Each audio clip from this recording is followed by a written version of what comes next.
जरा सोचो किसी का एक तरफा प्यार इतना बढ़ जाए कि वो उसे पालतू जानवर की तरह कैद करके रखे। लेकिन ये कहानी जितनी दिखती है उतनी सीधी है नहीं। कहानी की शुरुआत होती है सेथ डोनाल्डसन नाम के एक आदमी से जो जानवरों के कंट्रोल सेंटर में काम करता था। वहाँ पर आवारा जानवरों को पकड़कर उन पर तरह तरह के एक्सपेरिमेंट किए जाते थे। सेथ को लोगों से बातचीत करने में काफी दिक्कत होती थी, इसीलिए उसका कोई दोस्त नहीं था और वो एकदम अकेला रहता। हर रोज वो काम पर जाता और काम से सीधा घर लौट आता। पर एक दिन जब वो बस से घर लौट रहा था तो उसे एक लड़की दिखी जो उसके साथ स्कूल में पढ़ती थी। उसका नाम हॉली था और सेथ स्कूल के टाइम से ही उसे पसंद करता था। सेथ ने जाकर उससे बात तो की, लेकिन वो इतनी हिम्मत नहीं जुटा पाया कि हॉली को डेट के लिए पूछ सके। खैर घर पहुंचकर उसने सोशल मीडिया पर हॉली को ढूंढा और उसकी पसंद नापसंद के बारे में जानने लगा। फिर अगले दिन उसने अपने ऑफिस के सिक्योरिटी गार्ड नेट से बात की तो नेट ने उसे हिम्मत करके हॉली से बात करने को कहा। तब सेथ ने उस रेस्टोरेंट में जाने का फैसला किया जहां हॉली वेट्रेस की नौकरी करती थी। वो जानता था कि हॉली को कॉन्सर्ट्स पर जाना बहुत पसंद है,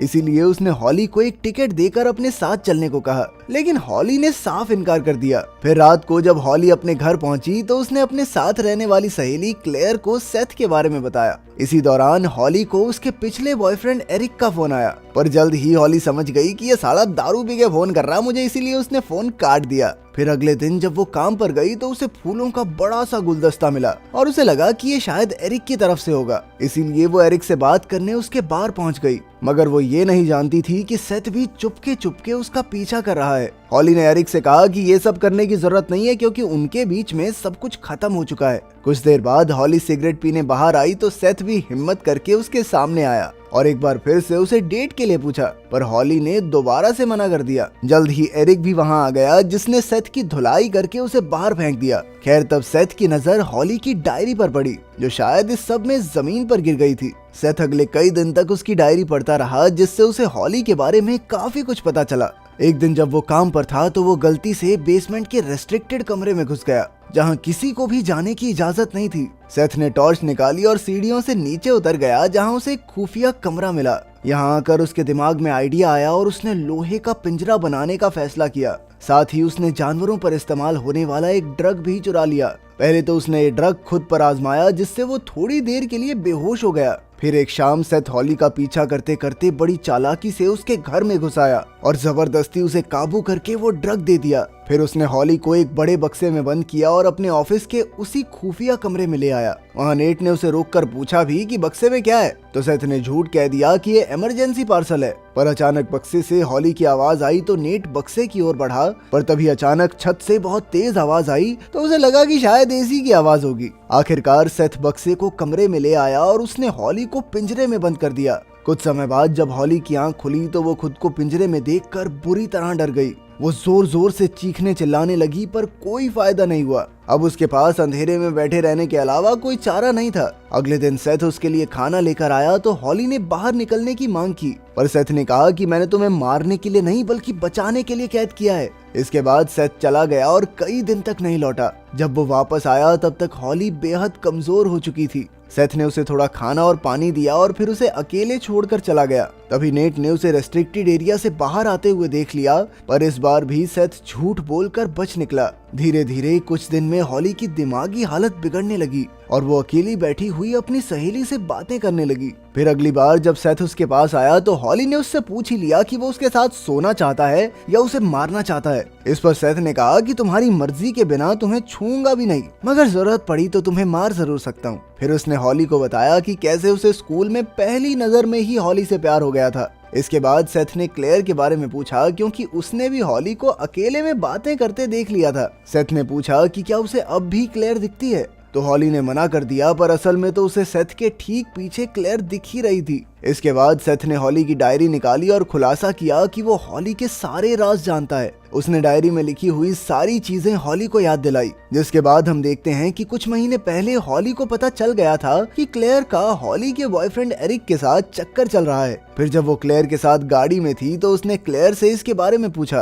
क्लेयर ने उससे माफी मांगी, पर गुस्से में हॉली गाड़ी को और तेज चलाने लगी और अचानक एक ट्रक से उन दोनों की जोरदार टक्कर हो गई। उन दोनों को काफी गहरी चोटें लगी थी, पर जब हॉली ने देखा कि क्लेयर अब भी जिंदा थी तो उसने कांच का टुकड़ा उठाया और सीधा क्लेयर की आंख में दे मारा। उसने बेरहमी से क्लेयर का कत्ल कर दिया था। तब ये खुलासा होता है कि अब तक जिस क्लेयर को हम देख रहे थे वो सिर्फ हॉली के दिमाग में चल रही थी। असल में वो पागलों की तरह खुद से बातें करती रहती थी। उस रात के बाद हॉली ने लगातार न जाने कितने लोगों का खून किया था और इस सब के बारे में वो अपनी डायरी में जरूर लिखती। जब उसका सच सामने आ गया तो हॉली कहने लगी कि मैं तो एक राइटर हूँ और ये सारी तो मेरी लिखी हुई कहानियां हैं। पर फिर सेथ ने कहा कि वो काफी समय से उसका पीछा कर रहा है और उसने खुद अपनी आंखों से हॉली को कत्ल करते हुए देखा है। सेथ ने कहा कि वो इस सब के बावजूद भी हॉली से बेहद प्यार करता है, इसीलिए वो उसे और कत्ल करने से रोकना चाहता है। फिर अगले कुछ दिनों के लिए वो दोनों आपस में दिमागी खेल खेलते रहे, जिसमें हॉली ने अलग अलग चीजें बताकर सेथ को अपनी ओर आकर्षित करने की कोशिश की। सेथ का मानना था कि हॉली ने बाकी लोगों का खून इसलिए किया क्योंकि वो क्लेयर के खून के लिए पकड़ी ना जाने पर शर्मिंदा थी, मगर हॉली ने कहा कि ऐसा कुछ नहीं है, मुझे बस मजा आ रहा था लोगों को मारने में। एक दिन हॉली ने परेशान होकर पिंजरे से निकलने के लिए जोर जोर से अपना सर पिंजरे की सलाखों पर मारना शुरू कर दिया। जल्द ही उसके सर से खून बहने लगा, पर सेथ को कोई फर्क नहीं पड़ा।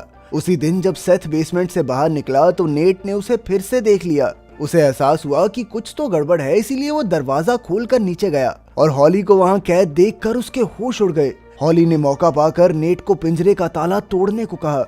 उधर सेथ भी कहीं से खाना लेकर वापस लौट आया, लेकिन तभी अचानक हॉली ने उसे इशारा करके नेट को मारने को कहा। फिर उसने नेट से बात करके उसका ध्यान भटकाया और मौका पाते ही सेथ ने पीछे से नेट पर हमला कर दिया। फिर हॉली के मजबूर करने पर उसने नेट को बेहोश करके लोहे के बक्से से उसका सर कुचल दिया। कुछ ही पलों में जब सेथ को इसका एहसास हुआ तो वो फूट फूट कर रोने लगा, क्योंकि अब वो भी हॉली की तरह कातिल बन गया था।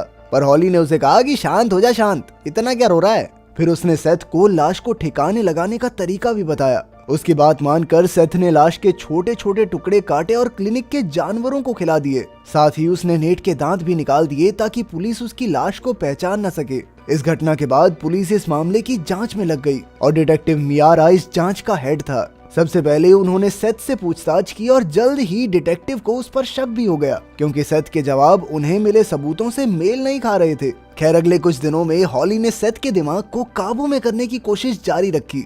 हॉली ने कहा कि वो सच में उससे बहुत प्यार करने लगी है, क्योंकि उन दोनों को ही लोगों को मारने में मजा आता है। सेथ ने उसके जाल में ना फंसने की बहुत कोशिश की, पर हॉली से जीतना इतना भी आसान नहीं था।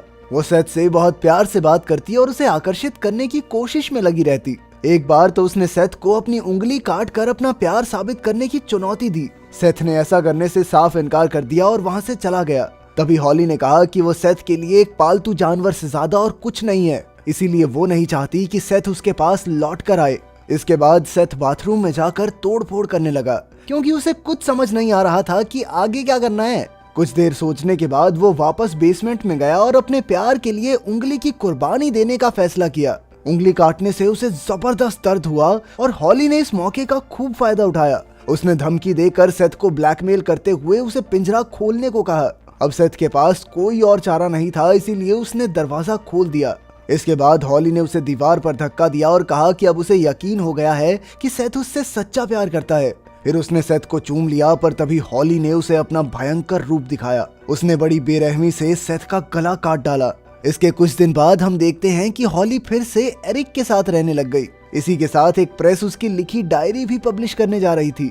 एक सुबह एरिक को एक लड़की का मैसेज आया जो हॉली ने देख लिया। हॉली समझ गई कि एरिक उसे फिर से धोखा दे रहा है, पर उसने कुछ नहीं कहा। फिर शाम को वो एक सुनसान गोदाम में गई, जहाँ ये खुलासा होता है कि हॉली ने सेथ को उसी पिंजरे में कैद किया हुआ था। सेथ जिंदा था, पर उसका शरीर बेहद बुरी हालत में था। हॉली ने उसका शुक्रिया अदा किया, क्योंकि अब जब भी उसे किसी का खून करने का मन होता था तो वो सेथ पर अपना गुस्सा निकाल कर दिमाग शांत कर लेती। कुछ इस तरह सेथ ने खुद को कुर्बान करके सच में हॉली को बचा लिया।